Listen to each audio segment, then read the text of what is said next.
Masih di sini di FM 91,2 Radio Kota Batik News Interaktif Solutif, masih ditemanin saya Ribu Tawani dan sampai pukul 6 petang nanti ya, sampai jelang maghrib lah ya pokoknya. Pastinya masih ada informasi-informasi menarik untuk Anda. Nah, satu informasi untuk Anda ini kawan. Nah, kali ini saya mau ngupas seputar perjalanan seorang artis yang luar biasa legendaris. Ini legend banget nih artisnya. Dan dia ini disebut sebagai artis yang terakhir yang tinggal di Tangki Wood di Kelurahan Tangki, Kecamatan Taman Sari, Jakarta Barat. Nah, dia juga dijuluki sebagai artis tiga zaman. Nah, ada yang tahu siapa beliau? Iya, betul banget. Dia adalah Laila Sari. Iya kawan, Kelurahan Tangki, Kecamatan Taman Sari, Jakarta Barat. Memang mengingatkan kita pada Tangki Wood ya. Dan sosok yang paling melekat dengan nama itu adalah mendiang Laila Sari, seorang legenda yang dijuluki sebagai artis tiga zaman. Nah, justru saat usia menjelang kepala 6, seperti dituturkan Laila, dia malah mencapai puncak karirnya. Dan saat itu terus saja nih Laila ini dibanjiri tawaran manggung, kendati saingannya adalah para wanita muda dan cantik. Bagaimana Laila mengawali semua ini? Nah, inilah kisahnya. Ya, Laila Sari sendiri ini kawan lahir di Pagar Alam, Palembang 4 November 1934 sebagai sulung dari dua bersaudara, Komarudin dan Rahmawati. Itu nama bapak dan ibunya. Nah, bapaknya sebenarnya seorang yang berasal dari Sumatera Barat, sementara ibunya asli Banten. Bapaknya kabur meninggalkan kampung halamannya karena dia tidak mau dijodohkan dengan seorang gadis pilihan orang tuanya. Oh gitu ceritanya. Nah, saat itu dia sudah mengenal ibu Laila Sari ya, dan memilih tinggal di Pagar Alam. Nah, ibunya masih 13 tahun ketika menikah. Wow, zaman itu emang gitu ya. Kalau zaman-zaman dulu itu menikah 13 tahun. Kayak semalam saya bahas ya, saya baca di bukunya siapa, Peter Carey, Takdir, riwayat Pangeran Diponegoro. Itu siapa itu yang menjadi Sultan Hamengkubuwono keempat itu menikah dengan seorang gadis yang masih umurnya 13 tahun. Sementara dia juga masih umurnya belasan tahun. Ya, balik lagi ke masalah Laila Sari ini kawan. Ibunya itu masih 13 tahun saat menikah. 2 tahun kemudian Laila lahir. Nah, kata ibunya, saat kecil Laila itu cantik sekali dan karena itu diberi nama Siti Nurlaila Ningsih, nama aslinya, yang berarti indah dan cantik.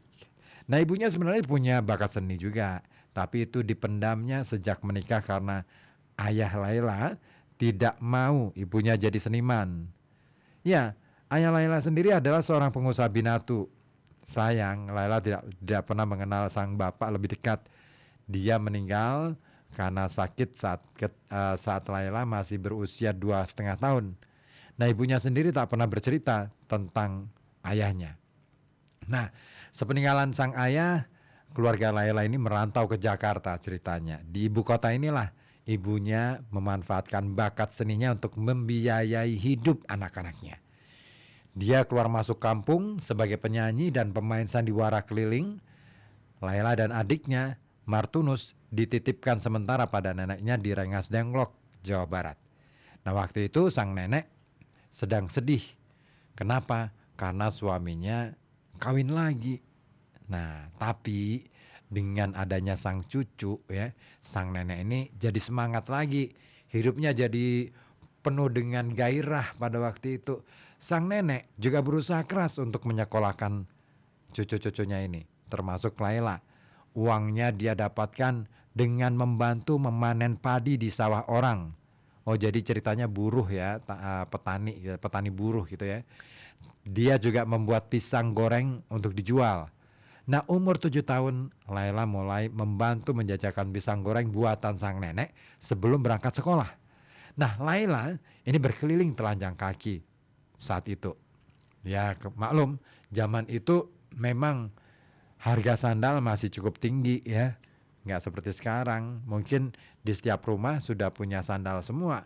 Dan bahkan mungkin bisa satu orang dalam satu keluarga bisa saja tuh sandalnya nggak cuma satu. Bergantung kebutuhan.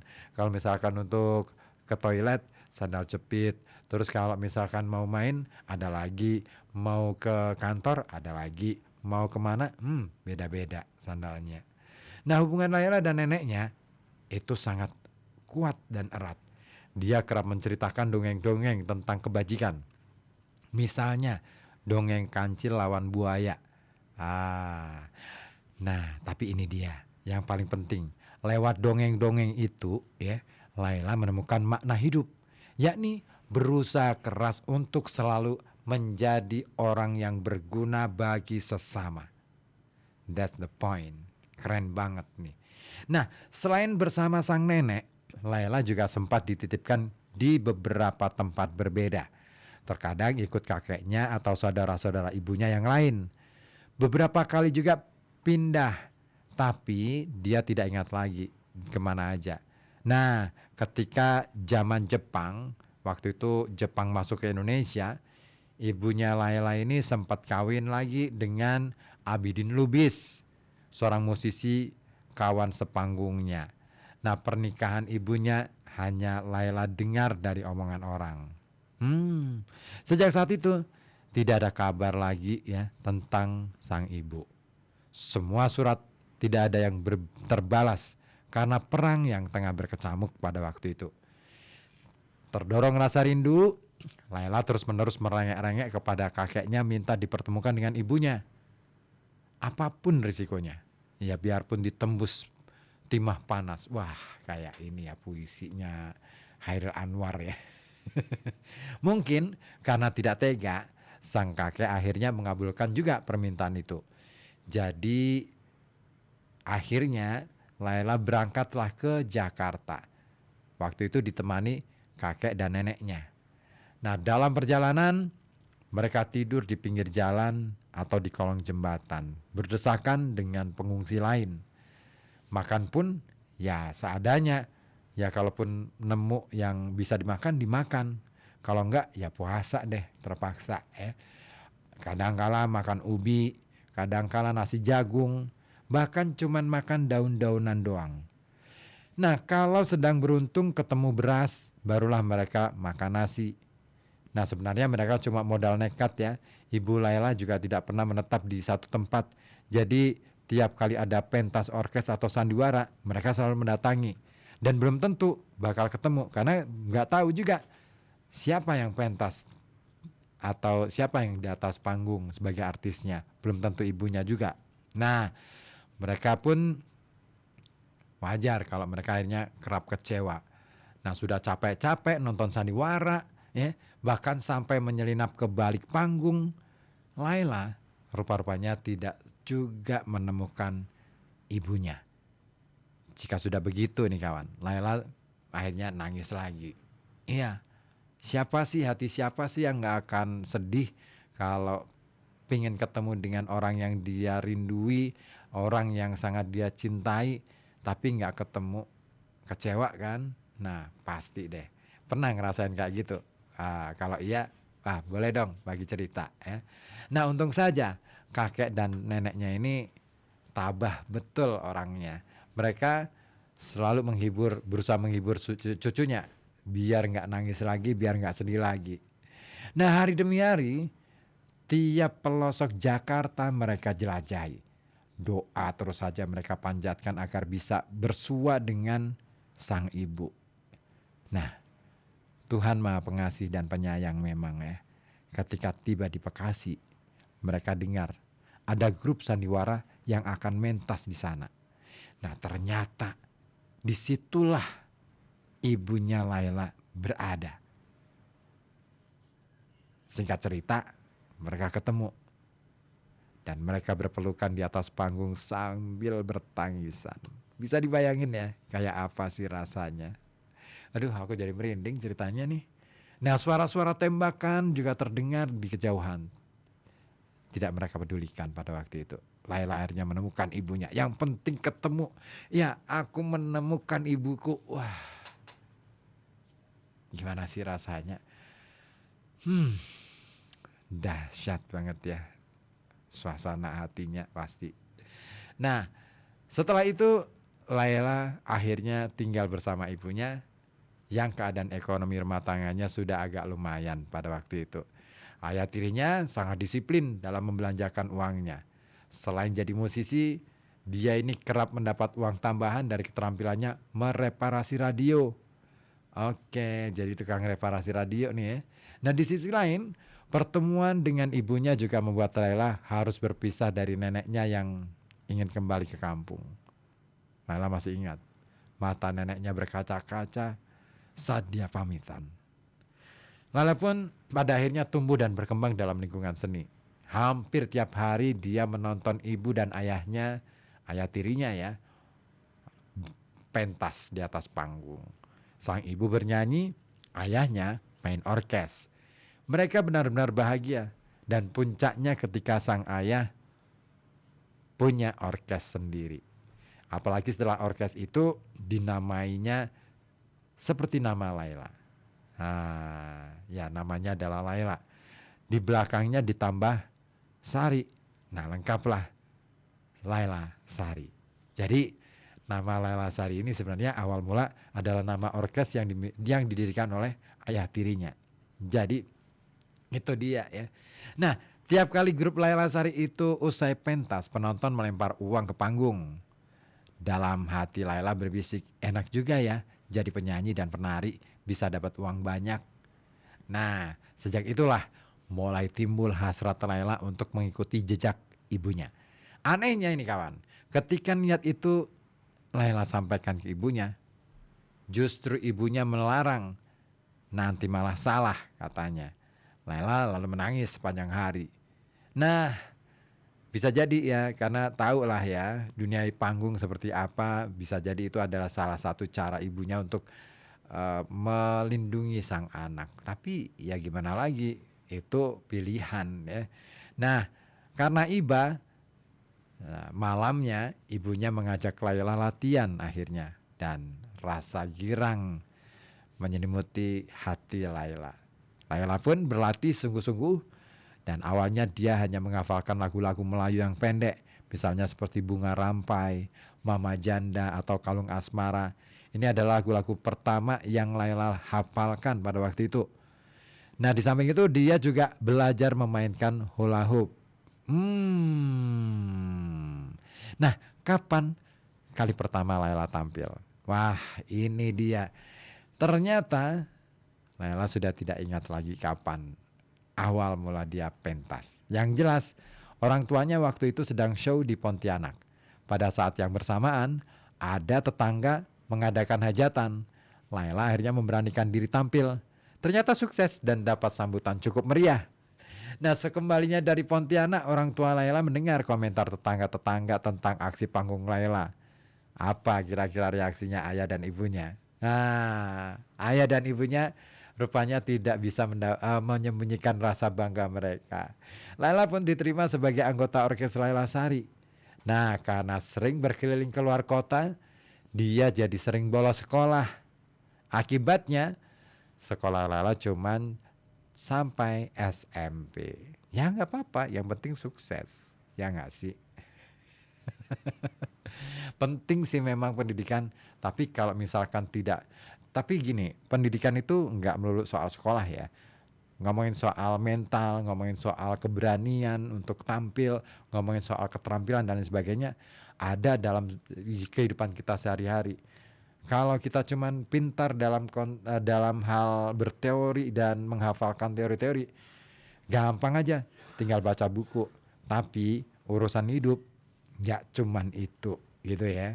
Jadi ya mau pendidikan setinggi apapun, kalau nggak punya cukup keterampilan, nggak cukup punya mental, nggak akan jadi apa-apa. Nah, Laila Sari adalah contohnya, keren ya. SMP tapi terkenal, keren kan? Nah, ada pengalaman menggelikan yang tidak mungkin Laila lupakan saat itu.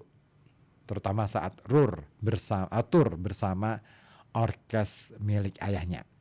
Nah, karena postur tubuh Laila ini sangat mungil, penonton kerap protes. Penyanyinya tidak kelihatan katanya.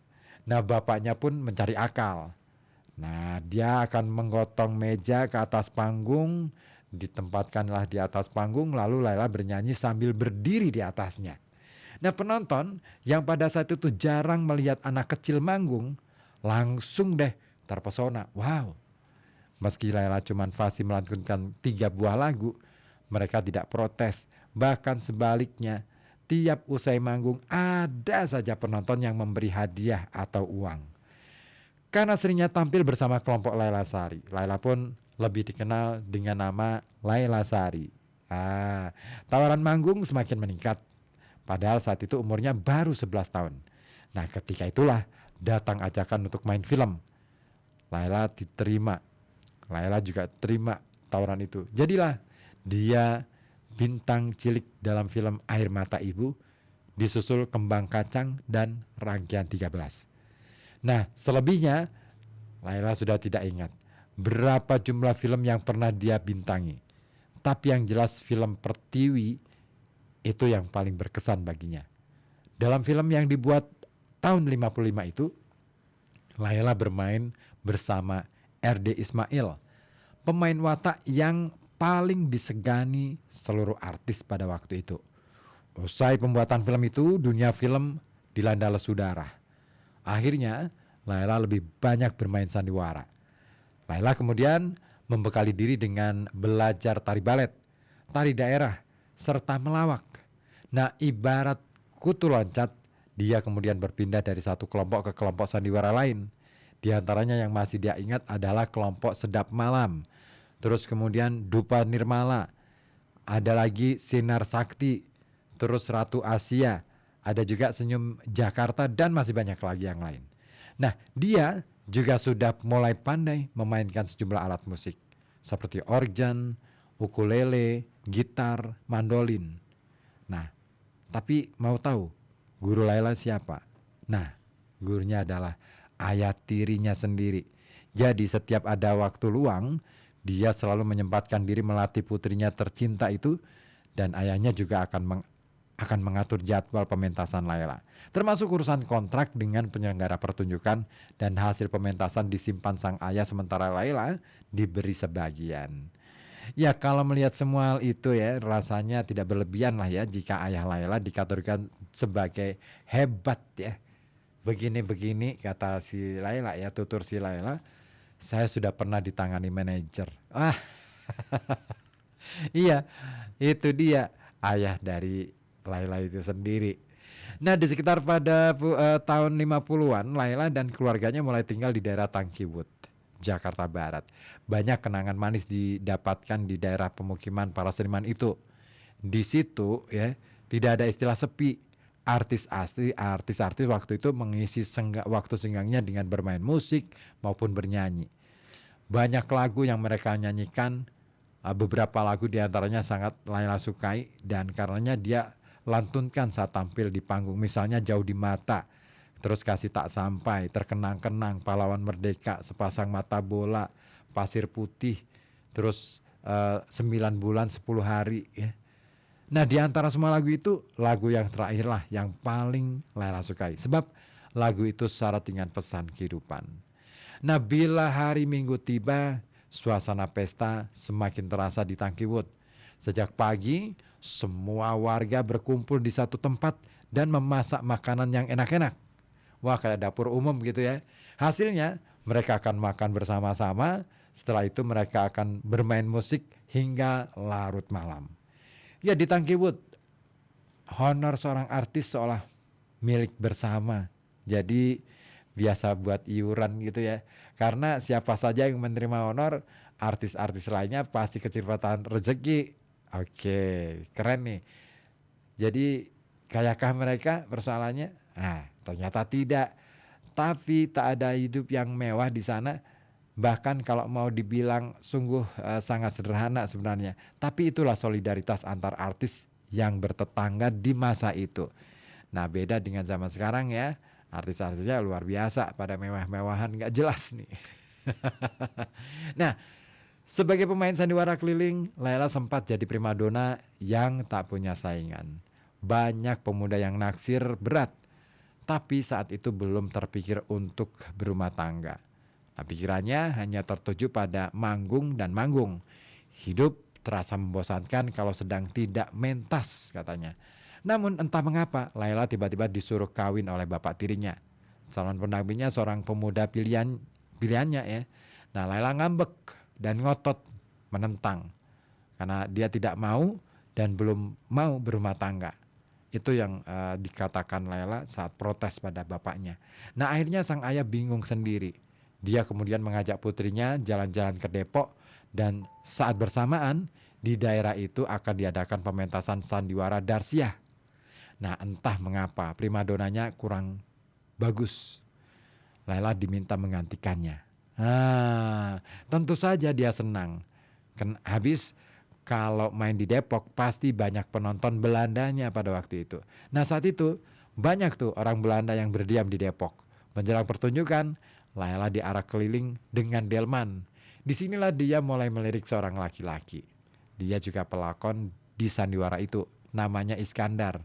Nah, entah kenapa hati dia langsung terpana pada pandangan pertama. Wow, di mata Laila, Iskandar sangat ganteng. Tubuh pemuda keturunan Jerman itu terlihat langsing, kulitnya putih bersih, keren pokoknya. Nah, meski jatuh cinta pada pandangan pertama, Laila ternyata tidak berani mengungkapkannya langsung pada Iskandar. Malu-maluin katanya kalau perempuan duluan yang bilang cinta. Nah, namun bila sudah ditakdirkan, cinta itu tak akan lari kemana, ya nggak sih? Sekali waktu, Laila dapat kesempatan main bersamanya. Dia ingat betul judul pementasannya adalah Perjuangan dan Cinta. Sutradara memintanya berperan sebagai anggota Palang Merah, sementara Kais ya, atau kata sapaan Laila kepada Iskandar ya, jadi tentara Indonesia yang lengannya terkena peluru musuh. Nah, dalam skenario, Laila ditugaskan membalut tangan Iskandar dengan selendang sutra. Deg-degan juga tuh waktu itu ya. Tadinya nak ya, saat Laila sedang serius membalut lengannya, Iskandar mendaratkan ciuman ke pipinya. Wah, siapa yang nyangka? Laila pasti kaget banget. Iya, Laila kaget bukan kepalang, karena ia sama sekali tidak menduga itu akan terjadi, dan itu memang tidak ada dalam skenario. Laila memandangi pria idamannya itu. Dia tenang-tenang saja sambil mesam-mesem. Terus herannya lagi, para penonton bertepuk tangan riuh. Mungkin mereka pikir adegan ciuman itu adalah bagian dari skenario. Lalu apa yang dirasakan oleh Laila? Pada waktu itu, jujur, itu kaget campur berbunga-bunga katanya. Iya, rupanya cinta Laila tak bertepuk sebelah tangan, kawan. Iskandar mengaku melakukan hal itu karena sudah ngebet padanya. Seperti dikatakan oleh Iskandar, dia ini ya, dia kira selama ini dia itu tidak suka sama si Iskandar ini karena dia kelihatan jual mahal. Makanya begitu ada kesempatan langsung saja dia sosor mencium aja. Dan sejak itu mereka mulai pacaran dan selalu berdua-duaan. Nah, di sebuah persimpangan, Iskandar mengungkapkan isi hatinya yang terdalam. Ahai. Dan Laila langsung melambung ke langit saat itu. Wow. Meski Laila memanggilnya Kais, tapi sebenarnya pria itu jauh lebih muda dari Laila. Ya, sekitar 5 tahun lebih, ya 5 tahun lah ya. Hal inilah yang sempat jadi beban pikirannya.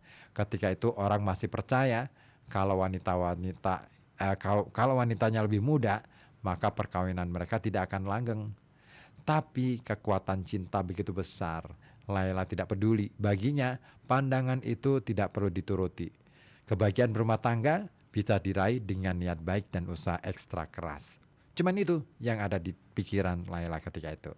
Nah, setelah setahun berpacaran, mereka pun melanjutkan kebersamaan ke pelaminan. Tepatnya pertengahan Juli tahun 1961. Pesta pernikahan mereka berlangsung cukup meriah selama 2 hari 2 malam. 7 kali Laila berganti pakaian selama bersanding. Setelah menikah, urusan menghibur orang tetap berjalan mulus. Iskandar tak pernah menghalangi karir istrinya. Dia terus mendorong bahkan ikut terlibat. Sewaktu perjuangan merebut Irian Barat bergejolak tahun 62, mereka ikut pula ke Irian bersama rombongan kesenian yang dipimpin oleh Sofia WD ke Irian Barat. Mereka berangkat untuk menghibur sukarelawan yang bertugas di daerah perbatasan. Di antara rombongan itu juga ada aktor Soekarno M. Nur, itu ayahnya Rano Karno. Terus WD Muchtar itu kalau tidak salah masih saudaraan sama Sofia WD ya, dan juga terus meski telah menikah 10 tahun, rumah tangga Laila dan Iskandar ini rupa-rupanya tidak dikaruniai anak. Mungkin karena mereka memang turunan pelit anak ya. Meski begitu, rumah tangga mereka tetap harmonis. Laila dan Is telah menancapkan tekad sehidup semati apapun yang terjadi. Nah, tentu saja mereka tak pernah berhenti berdoa agar diberi buah hati. Nah, sekali waktu kandungan Laila sempat isi, sayang keguguran. Mungkin karena saat itu kondisi tubuhnya sedang jelek karena terlalu capek memenuhi tawaran main sandiwara. Maklum, saat itu dia sedang laris-larisnya. Tapi mereka terus dan terus berdoa. Alhamdulillah, Tuhan akhirnya mengabulkan doa itu. Tahun 71 lahirlah seorang bayi perempuan manis dan diberi nama Maya Sari. Nah, tahun 78 Laila sebenarnya hamil lagi, namun lagi-lagi keguguran lagi. Nah, waktu itu dia sedang terlibat dalam pembuatan film Pulau Putri. Pengambilan gambarannya berlangsung di Ciatur ya, Ciatur Jawa Barat, dan daerah itu berbukit-bukit dan licin bila disiram hujan. Nah, sekali waktu hujan turun saat syuting sedang berlangsung. Lala berlari mencari tempat perlindungan. Jubah nenek sihir berambut panjang yang dia kenakan terinjak oleh kakinya sendiri. Dia terjatuh dan tak sadarkan diri. Konon saat itu terjadi pendarahan. Dokter yang merawat mengatakan saat itu sebenarnya Laila dalam keadaan hamil. Dia pun kaget bukan kepalang. Aduh, betapa tololnya saya waktu itu, keluhnya. Nah, namun begitulah takdir yang digariskan. Rupanya Tuhan hanya memberi mereka seorang momongan. Tak apa, keinginan untuk punya anak lagi langsung dihapuskan dari benak saat itu. Nah, semulus-mulusnya kehidupan perkawinan, toh ada saja hambatan. Laila rupanya sering mendapatkan perlakuan yang kurang menyenangkan dari beberapa wanita yang terang-terangan naksir pada Iskandar.